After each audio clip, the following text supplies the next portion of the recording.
Welcome back to BYU Sports Nation. Jarom Jordan alongside Spencer Linton. This morning I spoke with ESPN's Trevor Matich about what we've been talking about, which is 7.5 wins. What's up with that? Here's my convo with Trevor.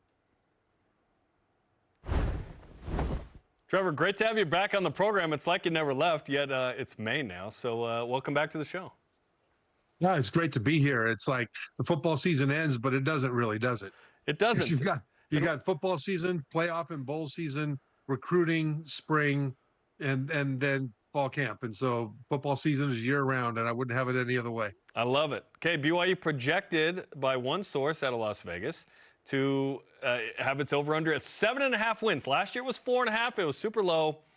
7.5. How you feeling about that number?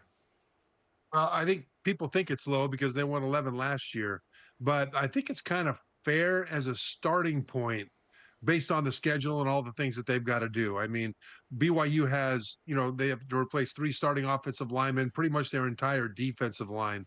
And in the Power 4, you better be strong and deep and playing well together on both sides of the line of scrimmage. Now, they've got talented guys in there. They've got some very promising transfers in on both sides of the line. But I think as prognosticators look at it, they'll look at other teams in the Big 12 that have a lot more returning production at the line of scrimmage, and they'll put BYU at about 7.5. I think BYU, I would put it more like 8.5 to 9, and then they could go more than that because I think the skill position should be absolutely dominant. But I think 7.5 right now, I wouldn't get mad at the prognosticators. I would see that as an opportunity to exceed expectations. Absolutely. And it's one metric, it's one line. But as we saw last year, BYU certainly uses that to its motivational advantage. So you mentioned, hey, 8.5, maybe 9. What's a regular season expectation for you at this point, knowing what we know about the roster? And, of course, the season will play out, and sometimes it's different than we think.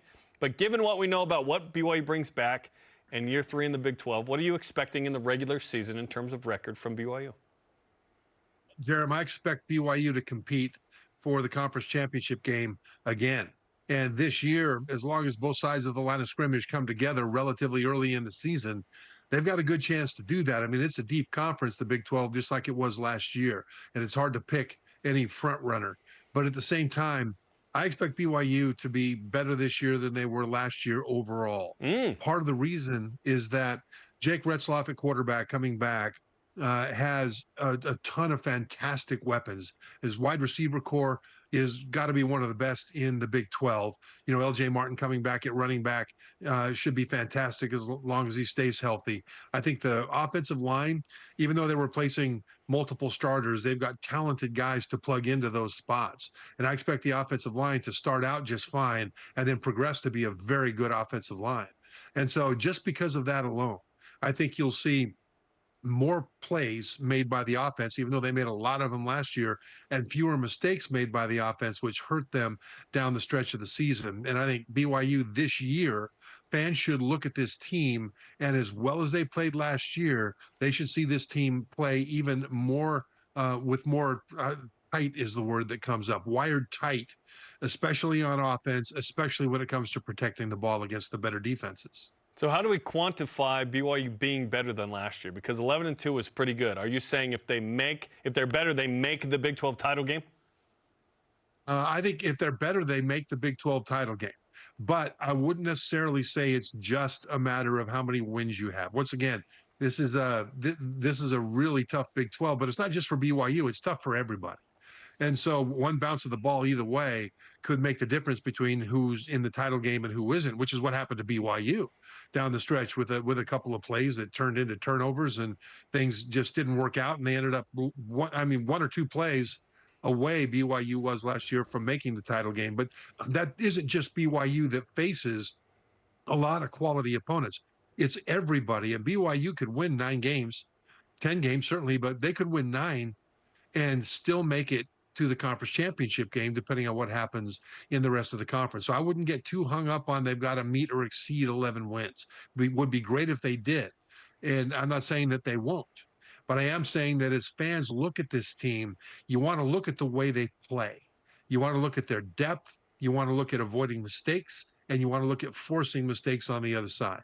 And they did a lot of that last year. It's one of the reasons they got to 11 wins. But there's room for improvement, and those improvements are the things we should be looking for next year. ESPN's Trevor Matich is on BYU Sports Nation. Parity is often discussed as a great thing. I think generally speaking, when we talk about BYU's chances to get to the Big 12 title game and or win, hey, that's great. But when it comes to the playoff, Trevor, to me it's not, because you're probably a one-bid league if there's too much parity. Does there need to be a team, maybe it's BYU in the next 5 years, that steps up to be what Oklahoma was in this league and what Texas tried to be in terms of dominating, being there every year? Because then it feels like you get two bids in, unless the SEC and the Big Ten say, well, we're doing this new format, and you always get to win. Right. That would be great for the Big 12. I mean, financially, it would be fantastic. And because they're already behind, so is the ACC, the Big Ten, and the SEC in terms of money. And money is important, especially as more funds from football revenue are now going to be going to athletes, rather than just all staying within the program and having NIL be the only money that goes to athletes. And so the cash flow is important. And when you put extra teams in the playoff, your cash flow improves both as a program, but also from the entire conference. And that's important. But I think that from a standpoint of getting two teams in, they almost did it last year.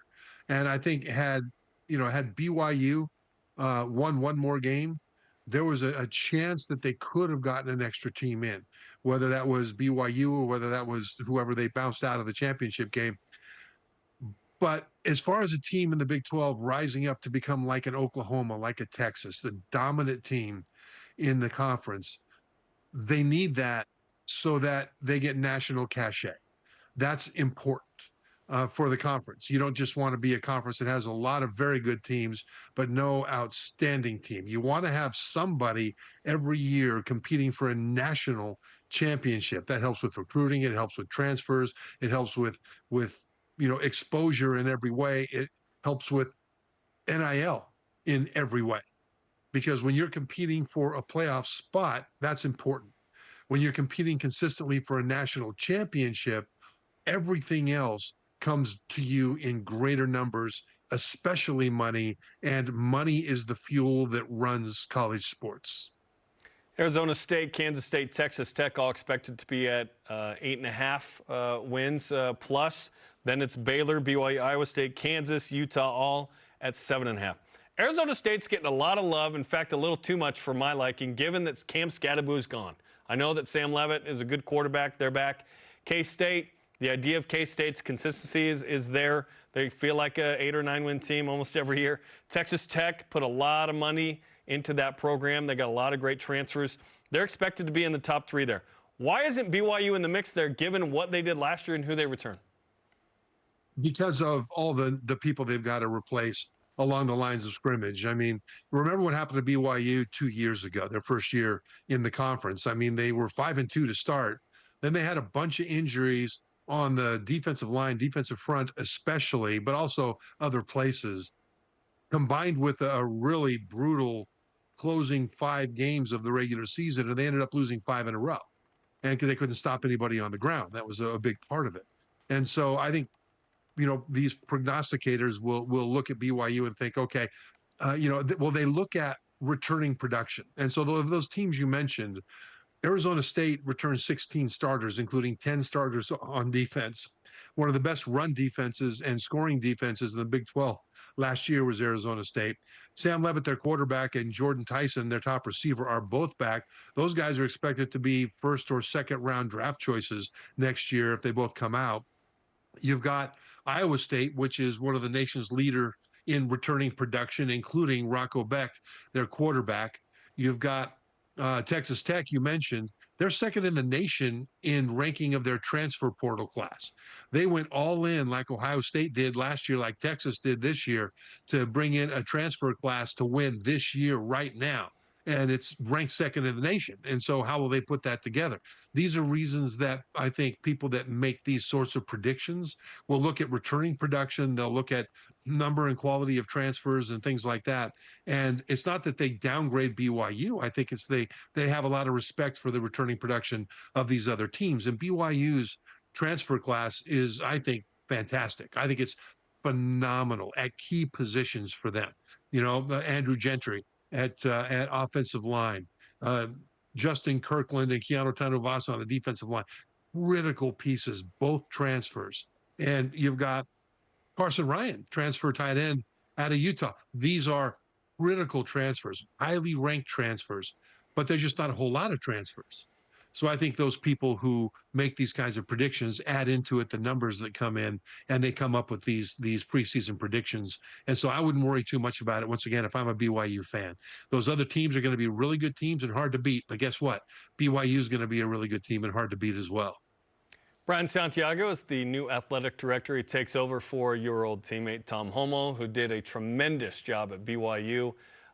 What can you say about Tom and kind of his journey from when you first met him as a player to what he has accomplished as the Cougars, in my opinion, greatest athletic director ever?